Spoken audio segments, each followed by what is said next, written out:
নির্বাচন দিয়ে কোনো লাভ হবে না, এই দেশে আরও গ্যাঞ্জাম হবে। আমার ভাইকে যদি গুলি করে চলে যায়, আমরা তাকে ধরতে না পারি, তাহলে আমাদের ব্যর্থতা ভাই এটা। হাদি ভাইয়ের যে চিকিৎসক, তার বাসায় কিন্তু কাফনের কাপড় পাঠানো হয়েছে।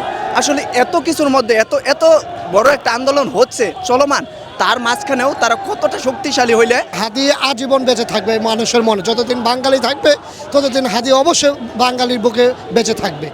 তুমি এখানে তোমার আব্বুর সাথে এসেছো? তুমি কি হাদির জন্য এসেছো?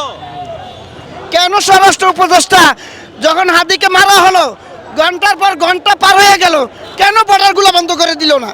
কিভাবে বললো তারা বর্ডার চেক করে দিচ্ছে? কিভাবে যেতে পারে? এই অবশ্যই আমি মনে করি যে স্বরাষ্ট্র উপদেষ্টা যারা আছে তাদের সবাই দায়ী এখানে। আমরা যারা জনগণ আছি, আমাদের ব্যর্থতা এটা। কি বলবো, আমার ভাইকে যদি গুলি করে চলে যায়, আমরা যদি তাকে সেভ করতে না, আমরা যদি তাকে ধরতে না পারি, তাহলে আমাদের ব্যর্থতা ভাই এটা। প্রশাসন কি বলবো আর আমরা কি বলবো, সরকারের দোষ দিয়ে কি বলবো আর এখানে। আমরা যদি সচেতন হই, আমাকে যদি কেউ মারে, আপনি যদি আমাকে যদি না বাঁচান, তাহলে বাঁচাবে কে? প্রশাসন যদি চেষ্টা করে তাহলে অবশ্যই তাকে ধরতে পারত। আর একটা খুনি কিভাবে মনে করেন খুন করে দেশ থেকে বের হয়ে যায় সাথে সাথে, এটা আমাদের সম্পূর্ণ মনে করেন প্রশাসনের ব্যর্থতা ছাড়া আমাদের আর কিছুই না। আমাদের এই প্রশাসনকে মনে করেন তাদের দায়িত্ববোধ নিয়ে কাজ করতে হবে, এবং অবশ্যই একটা সরকার চাইলে অবশ্যই খুনিদেরকে দেশে এনে তাদের শাস্তি ব্যবস্থা করতে পারে। অবশ্যই সরকারের এটা উচিত। তুমি এখানে তোমার আব্বুর সাথে এসেছো? তুমি কি হাদির জন্য এসেছো?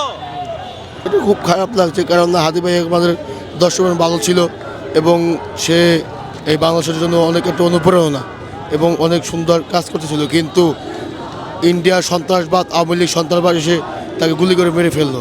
এটা খুব দুঃখজনক। যাদেরকে ছাত্র জনতা এই মঞ্চে বসালো, ক্ষমতার মঞ্চে বসালো, তারা ছাত্র জনতার দিকে নজর না দিয়া তারা দিল্লির দিকে কেন নজর দিল? প্রত্যেকটা লোক দেখতেছি দিল্লির দিকে নজর দেওয়া তারা কেন ছাত্রদের দিকে নজর দিল না? কেন ছাত্ররা আজকে মারা যাইতেছে? কেন ছাত্ররা চিকিৎসার অবহেলা মারা যাইতেছে? কেন ছাত্রদের ঘরে বাজার থাকে না? তাহলে তাদেরকে বসালো কে? কই জারি দিয়া ছাত্ররা জারি দিয়া বুথ ছাড়াবে, বুথে তাদেরকে ধরে রাখছে। আমি বলবো এই বিপ্লবী ছাত্র জনতা দিয়ে বিপ্লবী সরকার গঠন করুক, না তো এই দেশ শান্তি হবে না, কোনোদিনও না, কিয়ামত হয়ে গেল হবে না। বিপ্লবী ছাত্রদের থেকে ছাত্র গঠন করতে হবে, সরকার গঠন করতে হবে। আসলে বর্তমানে আমাদের দেশের যে পরিস্থিতি, আসলে কোথায় কি হচ্ছে বা কিভাবে হচ্ছে, এগুলার যদি পূর্ণ তদন্ত না করা হয়, আসলে এগুলার যদি সমূলে এগুলাকে ধ্বংস করা না হয়, এগুলাকে উপড়ে ফেলতে না পারি, তাহলে এইভাবে দেখা যাবে যে আরও অনেকগুলো ঘটনা ঘটবে এবং ঘটাচ্ছে। আজকে আমরা দেখতে পাইছি যে হাদি ভাইয়ের যে চিকিৎসক, তার বাসায় কিন্তু কাফনের কাপড় পাঠানো হয়েছে। আসলে এত কিছুর মধ্যে এত বড় একটা আন্দোলন হচ্ছে চলমান, তার মাঝখানেও তারা কতটা শক্তিশালী হইলে হাদি ভাইয়ের ডক্টরের বাসায় এরকমভাবে পাঠাইতে পারে, মানে কাফনের কাপড় পাঠাইতে পারে, তাহলে বিষয়টা কেমন? আসলে আমরা কোথায় আন্দোলন করতেছি আর কোথায় কি হচ্ছে এগুলা। এই যে হাদি ভাইকে যারা শ্যুট করলো, সে কিন্তু এই যে আমাদেরকে যারা ছাড়াইছে, যারা এই উকিল ছিল, এই উকিলের পিছনে কারা ছিল, এগুলা যদি উদ্ঘাটন না করা হয়, এগুলো যদি সমূলে উপড়ে ফেলতে না পারে, এইভাবে এরকমভাবে হাজার হাজার হাদিকে তারা শেষ করে দেবে। ভারতের এজেন্ডা এইভাবেই তারা বাস্তবায়ন করবে। আমরা অতি সুশীলতার কারণে আমরা আমাদের ভাইকে হারাইছি। এটা আমরা যদি বিপ্লবী সরকার গঠন করতে পারতাম, অবশ্যই এইসব সুশীলরা, কারণ আমরা আমাদের ভাইকে হারাইতে হতো না। আমাদের কাজী নজরুল জাতীয় কবির পাশে তার কবর হবে।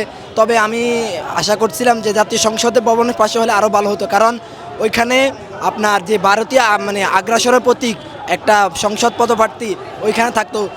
ভবিষ্যতে যে কোনো সরকার আসতো, তাহলে এটার একটা প্রতিচ্ছবি থাকতো যে ভারতীয় আগ্রাসনের পক্ষে লড়তে গিয়ে আমাদের একজন ভাই শহীদ হয়েছে, শহীদ ওসমান হাদি হইতো, তাহলে ওই জায়গা হইলে খুব আরও ভালো হইতো।